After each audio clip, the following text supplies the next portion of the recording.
USA Warrior Stories is a not-for-profit organization designed to record, archive, and share videos of veteran stories, to help veterans make a connection with one another and to help us all better understand their sacrifices for our freedoms.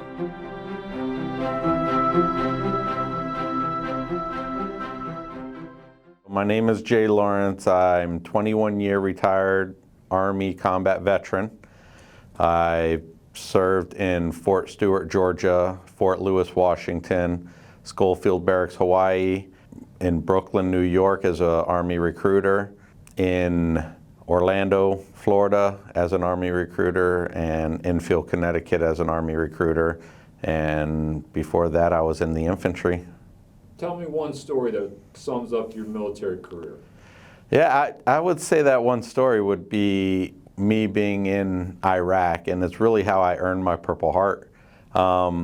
We were on patrol all night in Hawija, and when we got back to the connexes on FOB McHenry, we were sleeping and people came by knocking on our doors, told us, you know, let's go, load up in the Humvee, get all your gear.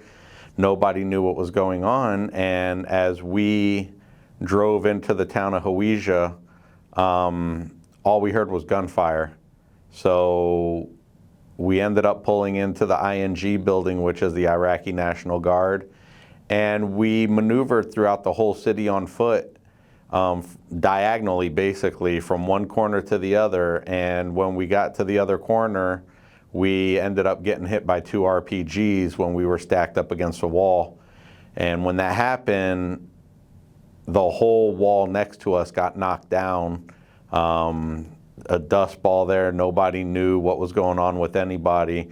As the dust cleared, I saw a lot of our, soldiers on the ground, not knowing what's going on, so we were able to collect them up, get into the area inside the wall, and it was a 7-man squad. 5 of us got wounded while we were there. The squad leader and another one of my soldiers, when I was the team leader, did not get wounded. So I basically stayed behind when they evacuated the other 4 out of the combat zone just because I had a soldier on the battlefield. As a veteran, I actually retired in 2018, and the veterans come out of the military not knowing what to expect. We come out, we struggle with life in general, and the transition from the Army or any military branch into the civilian sector, I feel isn't 100% the way it should be. When I got out of the Army, I struggled a lot with my PTSD, being around my wife, not knowing where I was going to move in the future. She's trying to push me one way to go. I'm trying to take an easy way out, just trying to get a paycheck to support the family.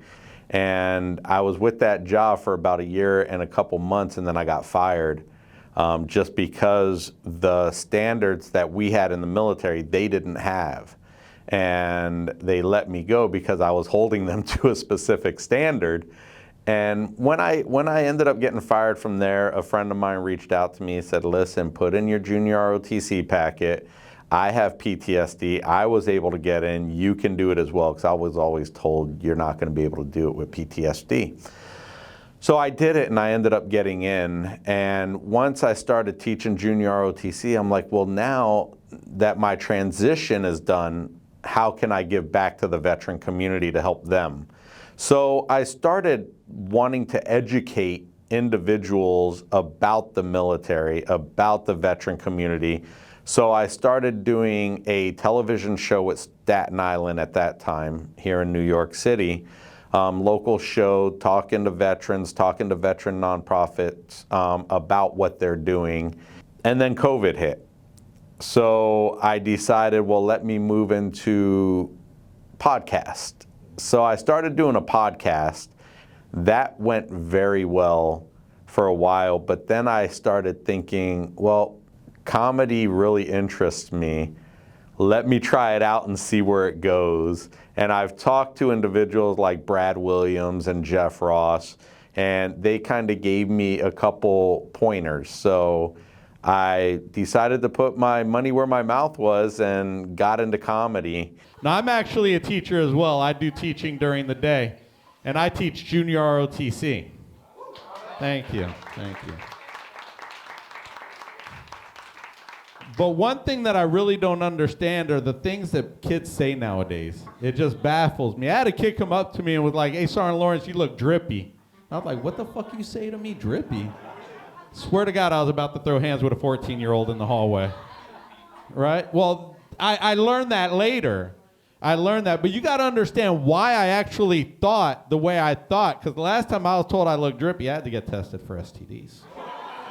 Yeah, so my PTSD came back. I got really upset. I was scared. I was like, Lord, help us all. I'm actually now producing shows, doing stand-up comedy here in New York City, having a lot of fun with it. It really helps out with my PTSD. So I figured, now that I know it's helping me out, how can I take it to that next level? And I started my veteran nonprofit organization that didn't kick off when I wanted it to at the beginning, but there's a time and place for everything. So I'm glad that we have a lot of veterans here today, and I want to let you guys know, as you guys can see, I'm wearing a Combat Zone 360 shirt, right? This shirt is actually my veteran nonprofit organization, and this is kind of what we do for the veterans. It's veterans helping veterans. So I love that veterans are here supporting veterans. Coming up, our whole lineup tonight are military veterans. We do 2 big shows a year where it's completely free for veterans. During Veterans Day weekend and Memorial Day weekend, we do a free show for veterans and veteran supporters. Every comedy club out here, you have to get 2 items, food item, alcohol item, drink item, during the show. So everybody's 2 items are covered through multiple nonprofit organizations that deal with veterans. All tickets are donated to the veterans and supporters. And we're just trying to make something out of this where we can entertain veterans, make them laugh, show them that they matter, help combat veteran suicide, just to remind them that they do matter, and hopefully bring that veteran suicide number down from 22 a day. So there's something I like to do here when I have a great crowd like everybody here. I want to do a selfie with everybody in here, so we're going to see how this works. Can we get the lights turned up? All right. So check this out. Did you guys enjoy the show tonight? All right. Just know everything you see that Combat Zone 360 does, 100% of all funds raised goes straight back to the veterans. I just want to thank everybody that came out and supports Combat Zone 360 as we try to entertain our veteran community. And, you know, Grisly Pear Midtown for always supporting what we do. The military veteran comics that came out to entertain the veterans and the veteran supporters in the stands today. And if you do want to support Combat Zone 360 and what we do, please follow myself on Instagram at Combat Zone 360. You can go to combatzone360.com and see what we do, and come out to the shows and just support in that way and have a great time. I saw a gentleman today wearing a Tons Tavern hoodie. Yeah. So who can tell me a little bit of history about Tons Tavern? Go ahead, Tons Tavern man. 10 November 1775, born in a bar. Hoorah! Keep going. So was it not the first recruiting place ever for the Marine Corps? Yes. Yeah, come on, man. Come on. You're missing one fatal fact. You're missing one big fact there. We're drunk. Well, that's why you guys are drunk now. But the one big fact they're missing is actually Tons Tavern is documented in the history books as the very first gay bar ever. Yeah.